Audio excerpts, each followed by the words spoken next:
constantly have people coming up to me asking me how can they get into the field of modeling. It's fierce and chic. America's Next Top Model is a cultural phenomenon. Angelique. Thank you so much. The best way for me to get into the industry is to try out for the show. Vera. It was like the ultimate prize. Lisa. It would just catapult my career even more. Oh, the life.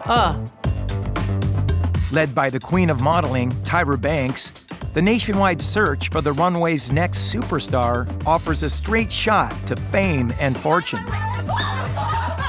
When you come in this room, in my house, you respect my judges. Just as long as you can take the heat. I love my hair. I look like a boy. Cut her hair. No, wait. They would be reprimanded if they whine too much about their look. You need to give us what we're looking for. You're a little perhaps nervous about your body. It was really uncomfortable. I was rooting for you. We were all rooting for you. How dare you? I was crying so hard they had to turn the cameras off. I started to realize that this was not a real modeling competition. It was like psychological warfare. And even if you win, you still lose. This was supposed to change my life for the better. I was so broke after the show.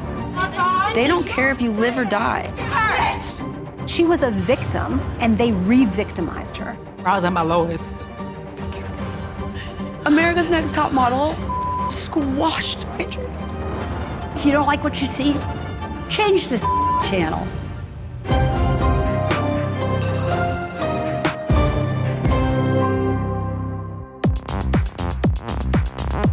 Of all the women to have ever strutted down the catwalk, Tyra Banks is one of the most iconic.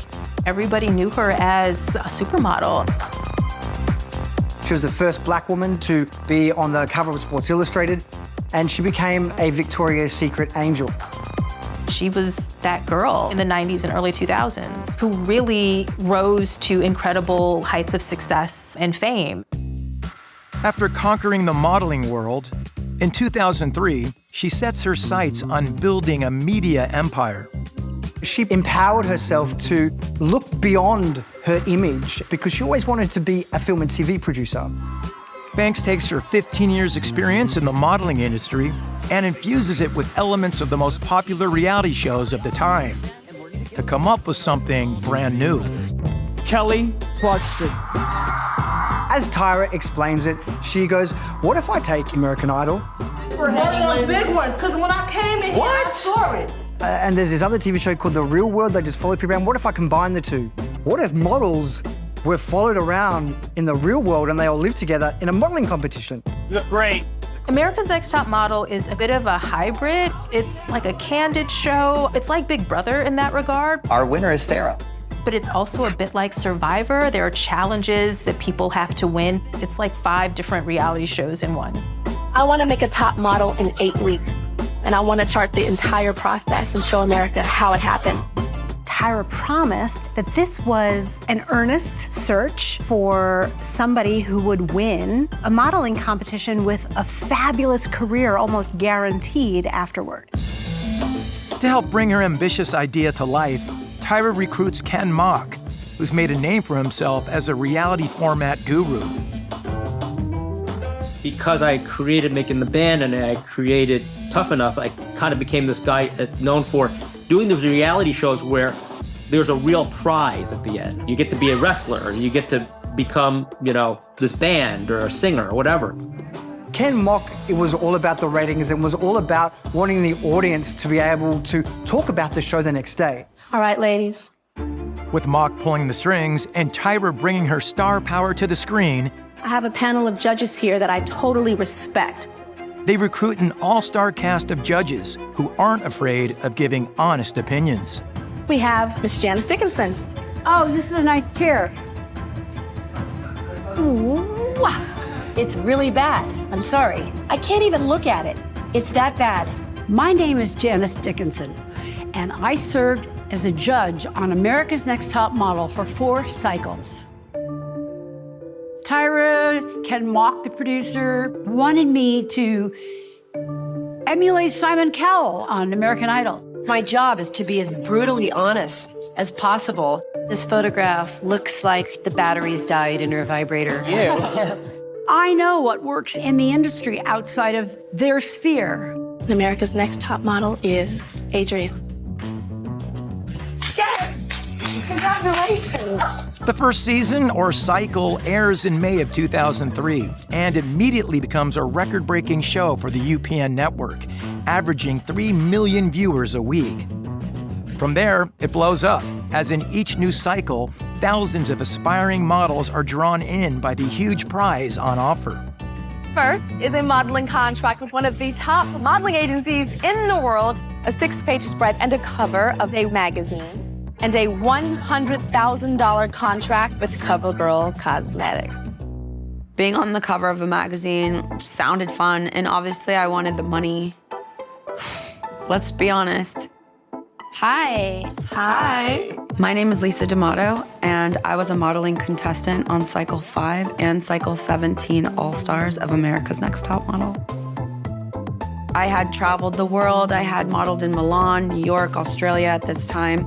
I thought, going on the show, that I had virtually nothing to lose. If anything, it would just catapult my career even more.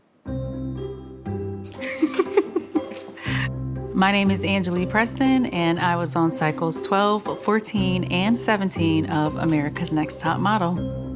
I always wanted to be a model, but I don't have a portfolio. I don't have any modeling pictures. So I'm thinking the best way for me to get into the industry and to be a model is to try out for the show. Yeah, I have so many questions. I have so many questions. My name is Sarah Hartshorn, and I was a contestant on Cycle 9 of America's Next Top Model. I watched the show with my friend, and he was like, I really think you should try out for this show. And I was like, no, I'm not thin. And he was like, no, you're pretty and you're weird, and I think that they would pick you. And I was like, I don't think so. Wait, you think I'm pretty? I see a girl that could be a plus-size model, but is on the thinner side of that. I think everybody should just work with what they got. And if it's a lot, that's cool. Yeah, I think you look amazing. Thank you. You're having an earring moment, too. I know, I feel like when you're bald, you have to. I would literally just look like a mannequin at Forever 21, so I was like, I have to put something on my ears. Love earrings. My name is Gina Turner, and I was a contestant on the final cycle of America's Next Top Model. I happened to be watching, and at the end of one of the episodes, there was, just the typical black screen, and it said, want to be on America's Next Top Model? That put the bug in my ear of like, maybe you should try. I'll be America's Next Top Model, Tyra. You watch. The audition process was insane. They filed like between 100 and 200 girls into this ballroom, and they cram us in a single file line. And the thing that they kept repeating and they kept saying with nose to the back of the head, nose to the back of the head, your nose should be touching the head of the girl in front of you. And so we all had to, like as a centipede, step forward, like out of our shoes. And I remember looking down and being like, I am the only one that has tits that make that impossible. What do I do? So if you please, put on the blindfold that we have given you. The 30 who make it to the next stage, Welcome to America's Next Top Model. then get a chance to woo the judges, and of course, Tyra herself. You guys have made my fierce page. I looked up to Tyra so much. I was so happy that this woman that, I admired since a child, she knows who I am. She picked me to come on her show. Well, hello, ladies. Hi, Tyra. To see her in front of me was probably one of the cooler moments in my life. I don't remember meeting her. It was totally a fugue state. Okay, what happened? Go ahead, tell us. What's on my nose? I had balled up a friggin' straw wrapper and shoved it up my nose. You accordion it, and then you pull it out. Oh, that's... I remember getting off the stage and being like, what did I say? What did I just do? Only half make the next cut. Sarah. Gina. Angelique. Thank you so much. Lisa.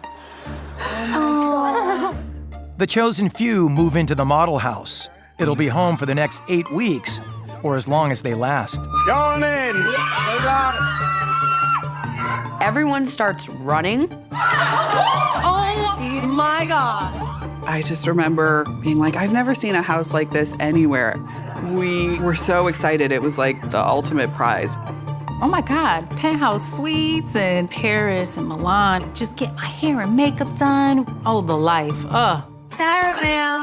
Don't bitch and moan about this hairy situation. There's no turning back now as Tyra calls in to tell them what comes next. Good morning, ladies. It's time to capture the new you for the world to see. Makeovers, also known as tie-overs. Top Model is iconic for makeovers. Well, I line the girls up, line all the pictures up, and I go one by one and try to decide what would be the best makeover to make them edgy, take them, over the edge. She would look at a girl who was kind of ordinary and go, okay, well, how about if we cut her hair like this? How about if we give her blonde hair? How about if we do this? How about if we do that? They gave me a short, dirty blonde, short bob, and I just loved it. You got what every girl wants. Yo, I feel like Tyra. I had me a long, gorgeous blonde weave. So are you ready? Yeah. We're cutting it all off. They cut all my hair off.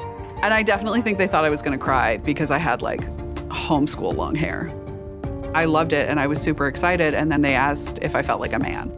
Was I afraid that being a plus size model with short hair would make me look fatter? And I had never thought that maybe I would look fatter with short hair. I do now. We have to cut it off real short like Halle Berry, girl, yeah. I love my hair. I just don't feel like myself. I look like a boy. Cut her hair. No, wait. If the girls did get a haircut that they weren't happy with, they had to learn how to work with their angles because they might get booked on a job where a client says, you know what, honey, I'm gonna pay you $100 grand, but I'm gonna cut off all your hair. You ready? No.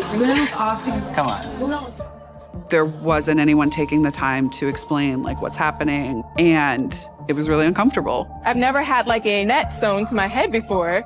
She stabbed me in the head with needles all day. It's okay, you're ready. We know what would look good on your face, so there shouldn't be any tears. Most of the girls would get so emotional and tearing, like, oh my God, I don't want to cut off my hair, and oh my God, don't do this. So you're not ready to cut your hair? No. I really don't have time for this today. You just gotta leave my set. They would be reprimanded if they whined too much about their look. They had to learn the word acceptance very quickly. But for one model, it's not that simple. Gina, that wig that you have, you're gonna have to say goodbye to her. I wasn't ready for them to touch me with a razor. You need to give us what we're looking for, and if you don't, you're out.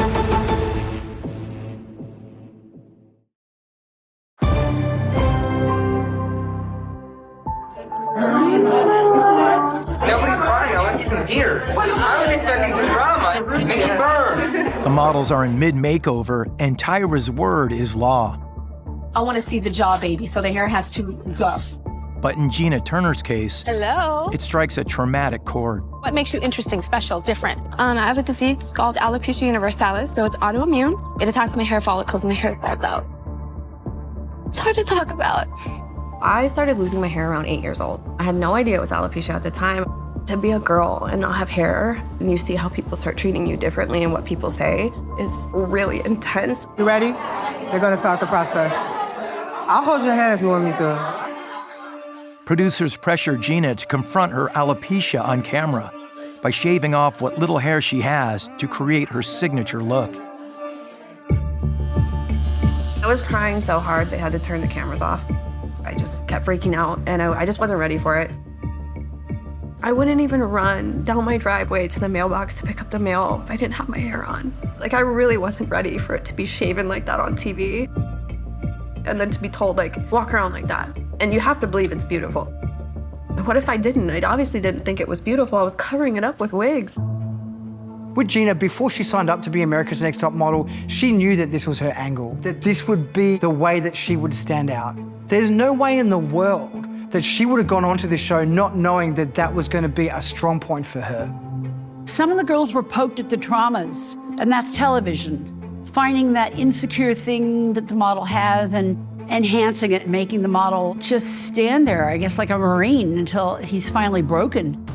Just relax. Just I'm afraid of heights, girl. Oh my God. It's not just their physical insecurities that are being exploited. Please sexy down. The contestants then move on to the modeling challenges, where production forces them to confront their biggest fears and phobias. I hate heights. That's the only thing I said that I'm afraid of is heights. When we are creating the content, there might be a girl who might be scared of heights. You'll be wearing these. And you will also be wearing this. Or there might be someone who's scared of spiders. So we add those elements of fear into the photo shoot to create story. They know how you are going to react to every single scenario presented to you, whether you're gonna fight or you're gonna flight. During the casting process, they asked me, what was one of the most traumatizing experiences that you've ever had? At the time, my grandpa had just passed. And at my grandpa's funeral, my grandma had to get up in the middle of the ceremony and go to the bathroom. I went in there to check on her. She had like explosive diarrhea. And it was all over the floor. It was all over her dress. She's getting poop on my clothes.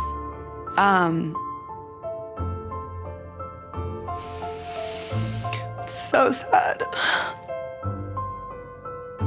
Sorry. And I told Top Model this story probably exactly the same way I'm telling you. Lisa's gonna go first. Come on, Lisa! All the way down. All right, way to get dirty, girl. And they decide to cover us in manure and do these challenges where we just smell like shit.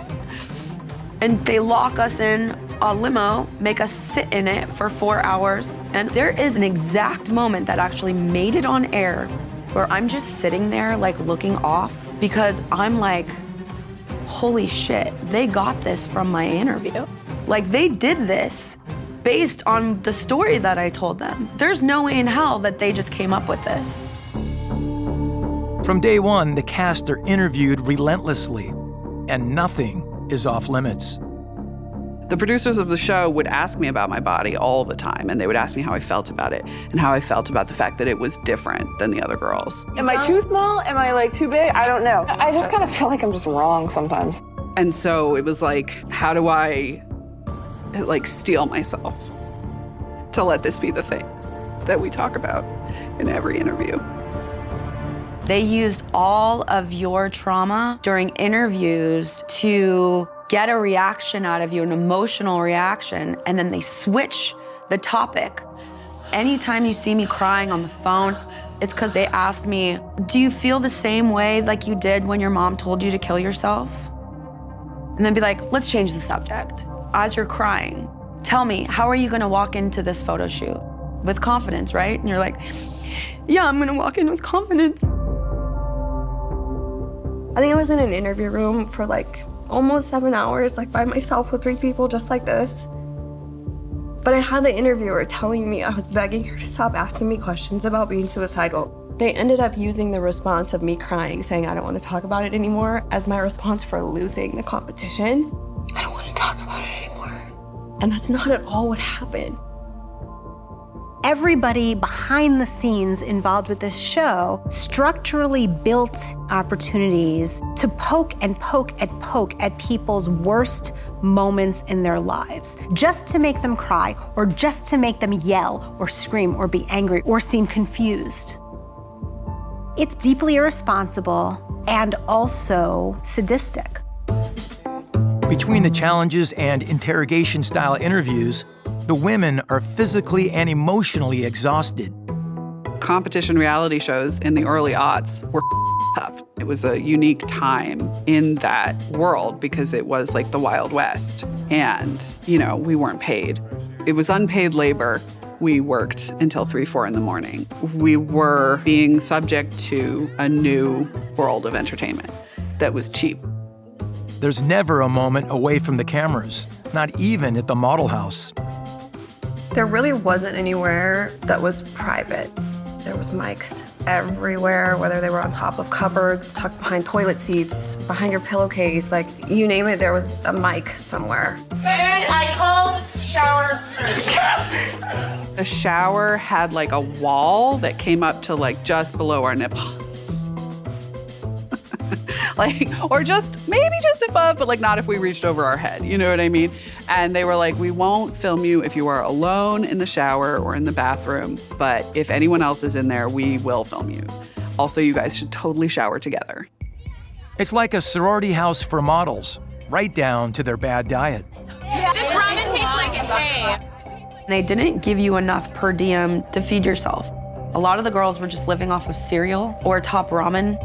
Also, you know, these girls who don't know how to cook are in a kitchen, so it was a lot of Hot Pockets, it was a lot of fish sticks, a lot of like oven fries. We weren't eating super well. Okay, out of my face.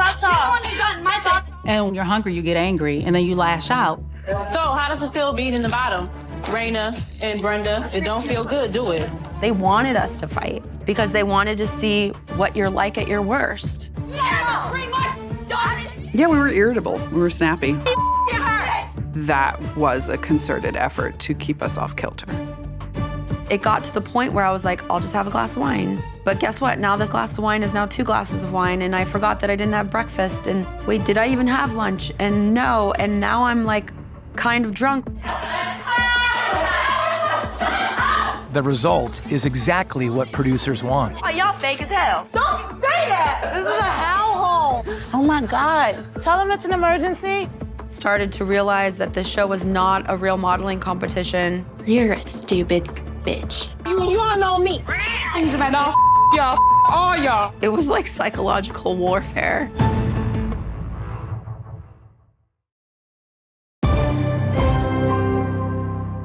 You have to tone it down. You can be aggressive in I'm not being aggressive. Yeah, you are. The top model cast are tired, hungry, and on their last nerve. But they have to pull themselves together for the most grueling event of all, Judgment Day. We would go to eliminations, which were the longest, the hardest days. The day was so long. It was so long. We'd been up since like 5 or 6 a.m. I mean, the days would sometimes go until like 3 a.m. They had us standing in heels for hours and hours and hours on end in a really hot production room. No fans, no AC, lights blasting on us, like we weren't allowed to sit down. I didn't feel that you embraced. A girl fainted every week. They warned us. They were like, don't lock your knees. I was like, these skinny bitches, they're fainting. And then 10 hours later, I was like, I'm fainting. In Sarah's case, the physical toll the show has exacted becomes her Achilles heel when she's brought to face the judges. Sarah. You seem to have lost quite a bit of weight since the beginning of this competition. A couple people have said that, and I haven't. It seems like it. Perhaps it's the way your dressing has changed. The reason that I was losing weight was A, that I was stressed, but also that I was trying to save money because we weren't getting paid. And so I was trying to only eat very little and very cheap food. Sweetheart, congratulations. She was brought in to the competition as a plus-size model. To become not a plus-size model within the span of the competition is really difficult to then compete. You can't just say you're a plus-size model and be not. You stay strong. I know it hurt. I know it hurts so bad. Honestly, like, I was super sad that I got eliminated, and I did cry a lot. I was so surprised that I was crying so much, and I was so surprised at myself that I was feeling all these feelings, and I didn't really know what they were about. I don't know what I feel, but I feel a lot of it. Some of the judges are put off by your fire. Some of them think it's cocky. One by one, the women are picked apart and eventually eliminated. I was shocked. I was really disappointed. I knew that I did such an amazing job that I just knew it was bullshit. My season was the only season they have a bald girl with no hair. The winner will receive $100,000 thanks to Pantene. Congratulations. My season's the only one that a hair company is the sponsor. There's no way. You've come so far. Oh, I was so disappointed when I got eliminated. Oh, I cried like a baby. Always crying. Goodness gracious. Oh, so emotional. Oh, trust me, you will be seeing me again. Know that. Okay. Their one solace after being cut is that the exposure should help their modeling careers. I was like, I made it to the second last episode. Good job, Ange. You did good. Now you got your portfolio. Just, hit the ground running. No. From glasses, young lady. It turns out the opposite is true. Lisa, alcoholic, and Jayla. Alcoholic and insane, though. Yeah, well, Lisa's insane anyway. I was portrayed as an alcoholic villain. You're basically presenting yourself like a moron. Okay, and what are you doing, alcoholic bitch? People on the street were calling me an alcoholic bitch. I was devastated. I don't really have the time to think about what the other girls are doing. I don't care about anything else but myself. I feel like they tried to make me the villain. That was not at all what I experienced in person. That girl's not me at all. Like the girl that they tried to make me out, it's not me at all. Some girls who got bad edits had a really hard time signing with agencies, or even if they got with an agency, the clients weren't interested in working with them. One agent, he looked at my top model portfolio and said, huh, like, how dare you come here with this bullshit? A model's call sheet or lookbooks are natural and raw. Sometimes the girl's covering their breasts, you know, in some of these, in very, very quiet moments. That wouldn't work on television. Quiet moments. They'd yawn and change the channel. It affected my actual career. One agency told me that they do not affiliate themselves with America's Next Top Model contestants because it is really hard for brands and clients to take that model seriously because of the affiliation of the show. I could not get signed to an agency to save my life. I was so broke after the show. I didn't think that the show was gonna make me rich, but I sure as shit didn't think it was gonna make me broke. America's Next Top Model squashed my dreams. Made everybody around the globe hate me. Also made me hate myself for years. When they come off the show, we don't give a shit. We don't care what they do. They get on with their life. We get on to the next episode. So there is no follow-up and there is really no care factor, I guess, from the executive team or from the network to follow up with these girls to see how their careers are going. They don't care if you live or die.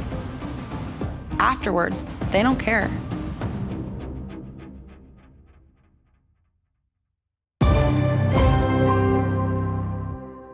America's Next Top Model is Brittany!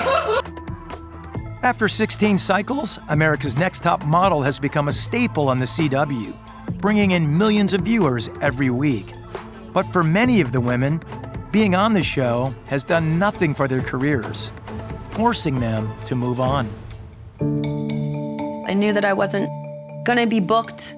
My dreams are kind of over, but like music is different, so maybe I can just catapult my career in this direction instead of acting and modeling. What you gonna do with me? The ace of spades? I count my cards. I know how to play. I was touring, I was doing music. I'm making amazing choices in my life. I've found a new sense of self. And then Top Model comes knocking at the door.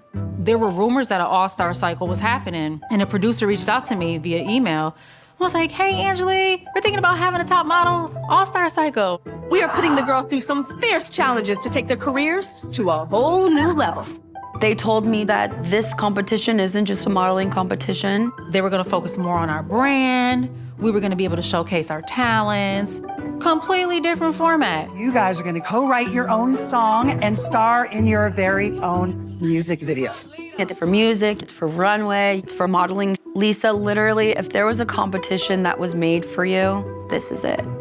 I welcome this. It can't get any worse than where I've just came from. So if I don't win, I can take this. And because I'm ganged up a little bit more now, I know how to pivot and try to work it in my favor this time.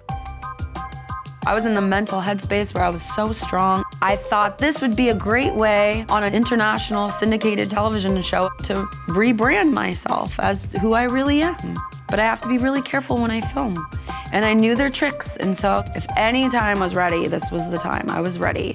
I went through all the past cycles and brought back your favorite.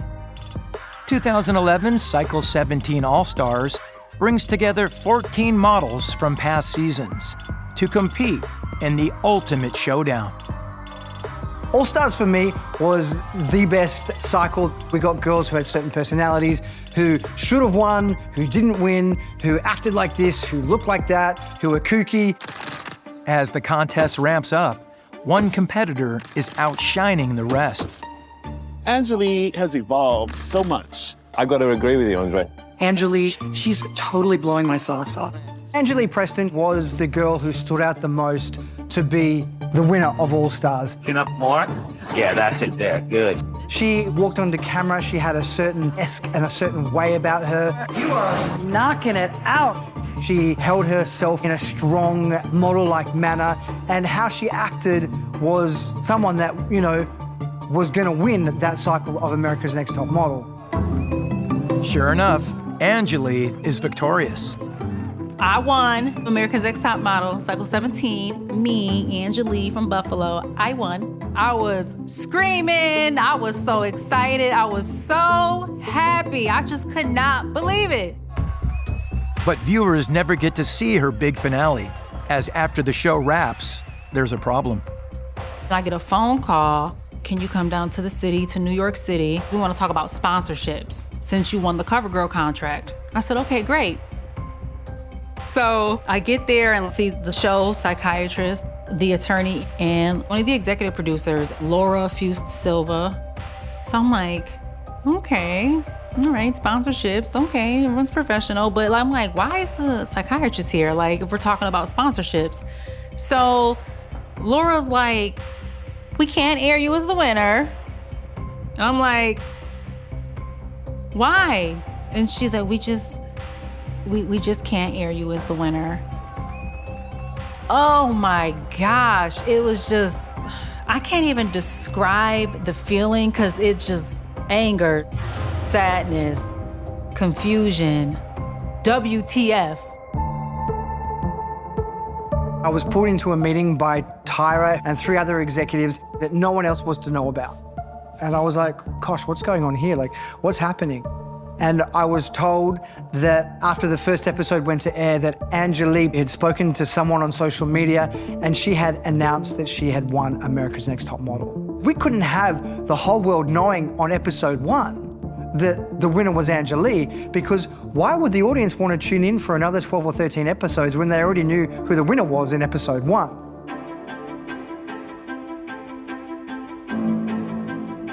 I get a call from a producer of the show, and they said that there's going to be a reshoot and there's going to be a new winner of the All-Stars. America's Next Top Model is Lisa.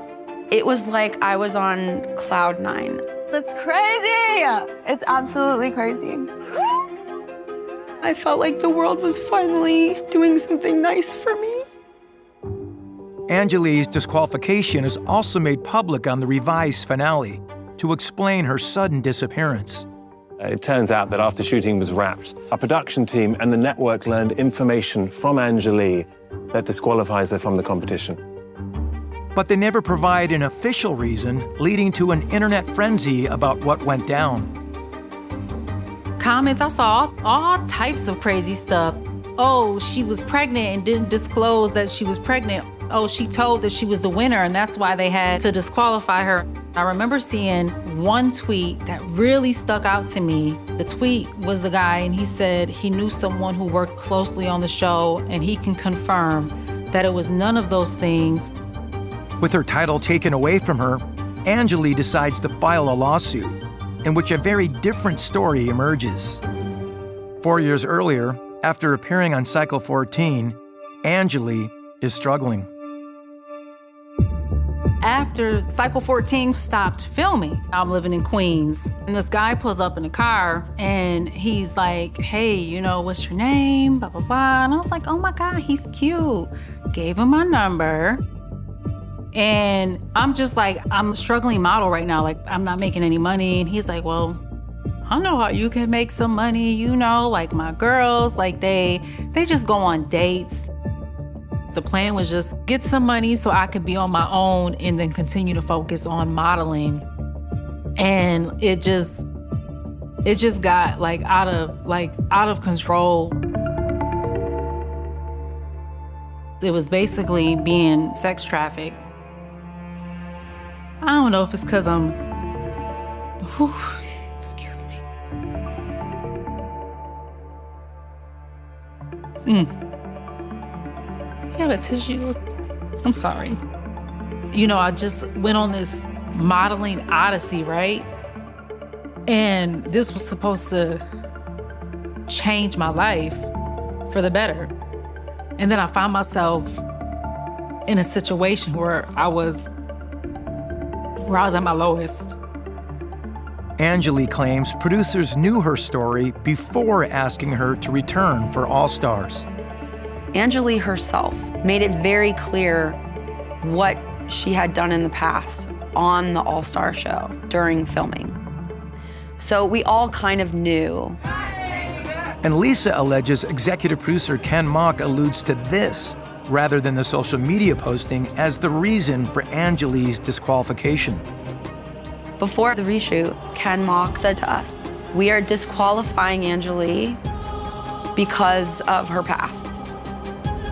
And if you guys say a word, just know that you'll be in serious legal trouble."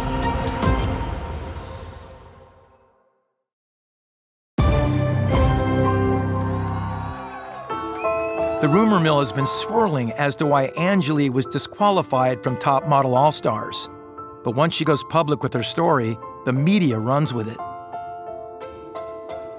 I don't really know the truth. I know that there's a lot of rumors and confusion, but it seems like she won All Stars and they took it away because she had been an escort. Which is just a weird, why would they care about that? She performs well enough to win, and they can't allow her to win because of the sex work that they knew she did. She was a victim, and they re-victimized her. You know, the simplest answer is that's a cowardly thing. On the other hand, I think it's important to contextualize America's Next Top Model as a show that is airing on network television with a very specific demographic, with advertisers that the show absolutely needs in order to keep running. Final 3, we are the finalists. During the final episode of All Stars, the women compete for a chance to appear in a major campaign for CoverGirl, the show's biggest sponsor for the past 15 years. Good morning. We are in this gorgeous, picturesque little restaurant, and it is going to serve as your set for the CoverGirl print ad and commercial. You guys actually have the benefit of having the client right here. Hi, girls. CoverGirl will award the winner a $100,000 modeling contract. I know that there are lots of thoughts and opinions when it comes to the last element of the competition, which is the CoverGirl photo shoot, and the input that CoverGirl has into announcing the winner. Just a little softer in the mouth, I think. Oh, look how pretty that is. Great. Sure, CoverGirl needs to have an opinion. Do they have a final say? No, I don't believe that they have a final say, but they certainly have to like the girl who's going to be the face of their brand. From easy, breezy, beautiful, CoverGirl. I'm not altogether sure, but I believe CoverGirl had a say in choosing the winner of each episode. I do believe that, because a lot of the times it wasn't my choice. Easy, breezy, beautiful. CoverGirl. Great. I've heard that CoverGirl does have a say. How much of that is true? I don't know. I would be on the outside looking in. There's never been an official reason given for Angeli losing her crown. The network has never produced the social media post that Andrew Peterson alleges led to her being disqualified. I personally didn't see it. I tried to find that information online. I couldn't find anything. Things can be taken off the internet. I can delete things. I don't know how all that went down. I'm not privy to that information, so it's actually really something I'm not confident in talking about. Despite Angeli laying out her story, she ultimately decides to drop the lawsuit. And I was just so over it. I just didn't want to be silenced. And I just wanted people to know, like, I won the show. You deserve this, Lisa. You are a star. And even though Lisa benefited from Angeli's exit, she too ends up a loser. Nothing happened with my modeling career. The industry still did not give a shit about me. Now I'm basically just reality TV garbage. Okay. All right, are we ready? Top Model finally comes to an end in 2018. Then, during the pandemic, all 24 cycles are released on Hulu. And this time, viewers see it through a different lens. Hi, everyone. everyone, welcome back to another episode of Why America's Next Top Model is the most toxic show of its decade. And I could not believe the things that came out of those people's mouths. This show is literally why I experienced eating disorders. I was watching it, and so was the rest of the world in quarantine. All of a sudden, there was this internet rise of, hey, this show is really, really problematic. There's some things on here that are controversial and like also need to be talked about. Now there's a twist. We are actually going to switch your ethnicities. Oh my God, the photo shoot where they had to dress up as other races? It was a cacophony of, of problematic things. I want to be out, like I'm gay, and I'm really proud of it. I think there's a certain thing of being proud. Like, I'm black and proud, you know what I mean? But I'm not like walking on the red carpet, I'm black, I'm black. Proud. It ended up being such a wake-up call. And I think we came to terms with how flawed it is. Tyra responds to the criticism on Twitter, saying the show made some off choices. Please. Her publicist was probably like, you gotta write something, girl. Tyra was like, okay, well, think of something. Okay, yeah, that sounds good. And then she just went back to doing what she did in her Pacific Palisades, Malibu mansion, okay? Like, she do not care. She don't care, please. Up top, Tyra. It would be really easy to paint Tyra as just this malicious overlord who has all this power. In some ways, she's a great example of how hurt people, and people who succeed within a flawed system are the best people to perpetuate it. You're making me start to believe that maybe this competition isn't for you because you're here to get feedback. I am not trying to cut you down. Ultimately, Top Model was a competition reality show on finding a model. That is the basis of America's Next Top Model. When you enter the real world of fame and supermodels, there's millions of people cutting you down every day. The intention was never to go out and to change the image of women or to change, how women felt about themselves. She's got rolls of skin that hang over her jeans. If I said anything on the show about scrutiny and severe criticism of a body type, I apologize. That was for TV purposes, and I was stupid enough to say it. I'm deeply, deeply sorry if I offended anyone. As for the women who appeared on the show, the damage has been done, but they're stronger for it. I don't like being silenced. And I think that's why I got into a career in journalism, because I felt like my voice was being taken from me. And I wanted to be able to help other people who may have felt the same way by telling their stories. If I could talk to the version of myself that was a contestant on the show, I think mainly I would tell myself to stop being a victim of circumstances and stand up for yourself.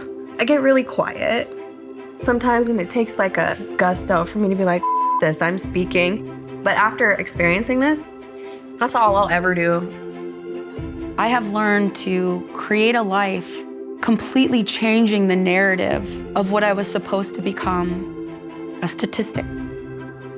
And now I'm thriving, have absolutely no fear in what anybody throws my way. And I am so proud of who I am. Look at this girl now, I'm like, if I was given the opportunity to go on the show now, absolutely not. Hard pass. No. America's Next Top what? No, I'm good. I don't need to be America's Next Top Model. I don't know if I ever did.